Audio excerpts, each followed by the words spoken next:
नमस्कार प्रिय दर्शकों, एक बार फिर आपका स्वागत है हमारे YouTube चैनल बाबा तोपेश्वर में। आज फिर नया वीडियो नई जानकारी लेकर हाजिर हुए हैं। आज हम आपको बताने जा रहे हैं सतयुग, द्वापर युग, त्रेता युग और कलयुग के बारे में। आज के इस खास जानकारी की वीडियो में आप जानेंगे कि कलयुग का अंत कैसे होगा और कब होगा। प्रिय दर्शकों, आज की जो जानकारी है बड़ी ही मोटिवेशनल है, बड़ी ही ज्ञानवर्धक है। इस वीडियो के अंत तक बने रहिएगा और वीडियो को पूरा देखें ताकि आपको संपूर्ण जानकारी हासिल हो। प्रिय दर्शकों, आधा अधूरा जो ज्ञान होता है वह हमेशा खतरनाक होता है, इसलिए ज्ञान कहीं से भी प्राप्त करो, ज्ञान हमेशा पूरा होना चाहिए ताकि आपको संपूर्ण जानकारी हासिल हो। प्रिय दर्शकों, शुरू करते हैं आज का वीडियो। प्रिय दर्शकों, यह तो सबको पता है कि युग तो 4 होते हैं, सतयुग, द्वापर युग, त्रेता युग और कलयुग। लेकिन बहुत कम लोगों को यह पता है कि इन चारों युगों की समानता और असमानता, इनमें रहने वाले सभी लोगों का रहन सहन, इनका जीवन यापन, मौसम चक्र की स्थिति, लोगों का व्यवहार, उनका आव भाव और उनके चाल चलन और उनके रंग रूप कैसे होते हैं, आज हम इस वीडियो में हम आपको बताने जा रहे हैं।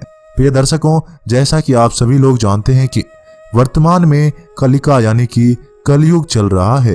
प्रिय दर्शकों, धार्मिक ग्रंथों के हिसाब से देखा जाए तो कलयुग को लेकर ऐसी भविष्यवाणियां की गई है जिन पर विश्वास करना बड़ा कठिन होता है। लेकिन हैरानी की बात तो यह है कि इनमें से कुछ भविष्यवाणी ऐसी होती है जो सच साबित होती है और भगवान श्री कृष्ण ने जो भी भविष्यवाणी की थी बिल्कुल सत्य साबित होती है। प्रिय दर्शकों, पृथ्वी का अंत कब और कैसे होगा को लेकर भगवान श्री कृष्ण ने कुछ भविष्यवाणी की थी, जिसमें बारी बारी से आज मैं आपको इस वीडियो में बताने जा रहा हूं, इसलिए वीडियो को अंत तक देखिएगा। प्रिय दर्शकों, इससे पहले जो लोग हमसे नए जुड़े हुए हैं वह हमारे चैनल को सब्सक्राइब करें, बेल आइकन को प्रेस करें और साथ ही साथ अच्छे कमेंट किया करें ताकि आप आने वाले वीडियो का नोटिफिकेशन सबसे पहले आपको मिले और प्रिय दर्शकों आप उसका फायदा उठा सकें। प्रिय दर्शकों, सबसे पहले आपको कलयुग के बारे में बताएंगे।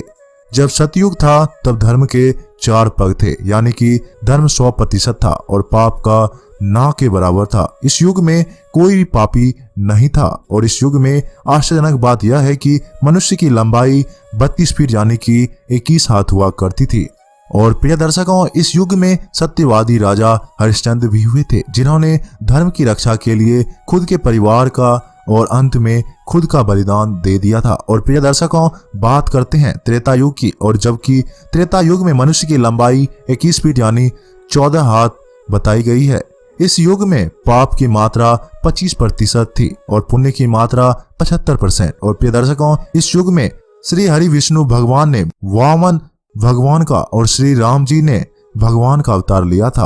और प्रिय दर्शकों, इस युग में राजा बलि ने 3 पग धरती 52 अवतार को दान की थी और श्री वामन भगवान ने 3 पग में ही पूरा ब्रह्मांड नाप लिया था।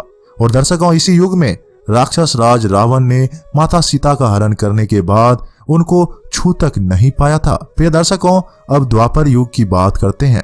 धर्म के सिर्फ 2 ही शेष बचे हैं। इस युग में मनुष्य की लंबाई लगभग 11 फीट की थी, यानी कि केवल 7 हाथ, और पाप पुण्य की मात्रा बिल्कुल बराबर थी, यानी कि 50-50%।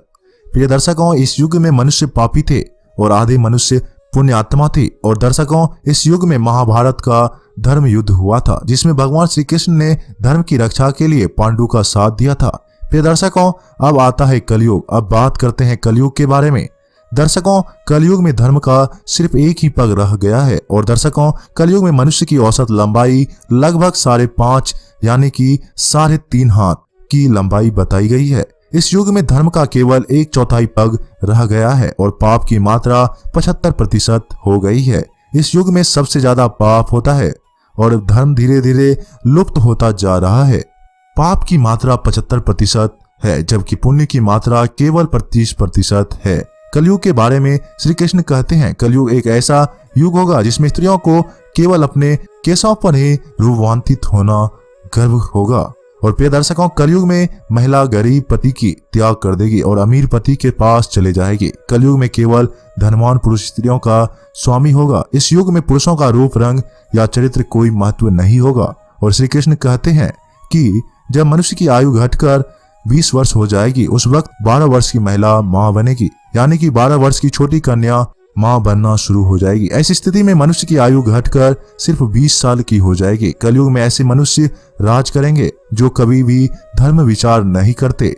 कलयुग में ऐसे राजाओं का राज होगा जो हमेशा दुष्टता का विचार करता है। प्रिय दर्शकों, भविष्य पुराण में ब्रह्मा जी ने ऐसा कहा है कि जब कलयुग अपने चरम पर होगा उस वक्त मनुष्य की लालसा सिर्फ महिलाओं में और धन कमाने में होगी।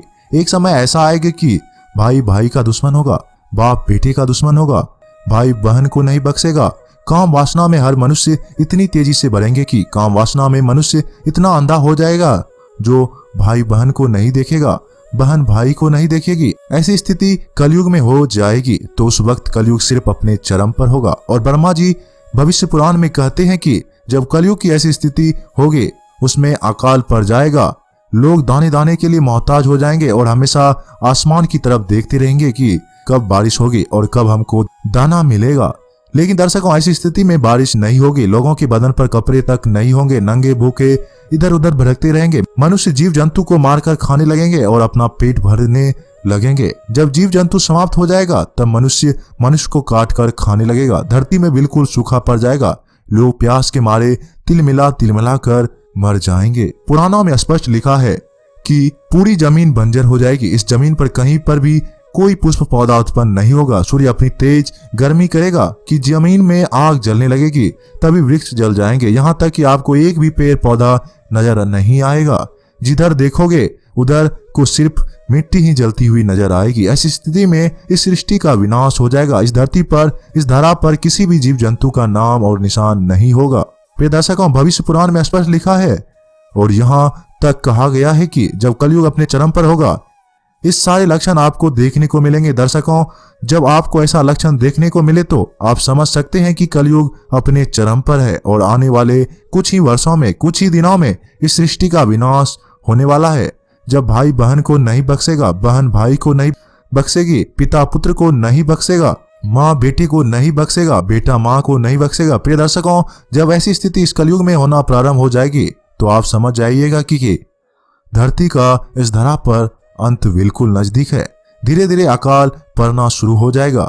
इस धरा पर जितने भी हरे भरे वृक्ष हैं सभी सूख जाएंगे। लोगों की आयु 20 वर्ष की हो जाएगी। 10 या 11 वर्ष की लड़कियां मां बनना शुरू हो जाएगी। तो प्रिय दर्शकों, कलयुग अपने चरम पर होगा, धरती पर अकाल पड़ जाएगा, चारों तरफ से पानी खत्म हो जाएगी, भूमि बंजर हो जाएगी, लोग सूखी वृक्ष के पत्ते खाकर अपना जीवन व्यतीत करेंगे। लेकिन एक समय ऐसा आएगा कि उनको सूखे पत्ते भी नसीब नहीं होगा और धीरे धीरे इस तरह से जीव जंतु का विनाश हो जाएगा। इस तरीके से कलयुग का अंत होगा, फिर होगा नया आगाज। प्रिय दर्शकों, फिर आएगा एक नई तरीके से नया सतयुग, फिर होगा सृष्टि का विकास, फिर से इस धरा पर फूल खिलेंगे, जीव जंतु की उत्पत्ति होगी। प्रिय दर्शकों, हम उम्मीद करते हैं कि आज की हमारी यह जानकारी आपको पसंद आई होगी। इस जानकारी से आप ढेरों सारे लाभ उठाएंगे। नमस्कार, धन्यवाद।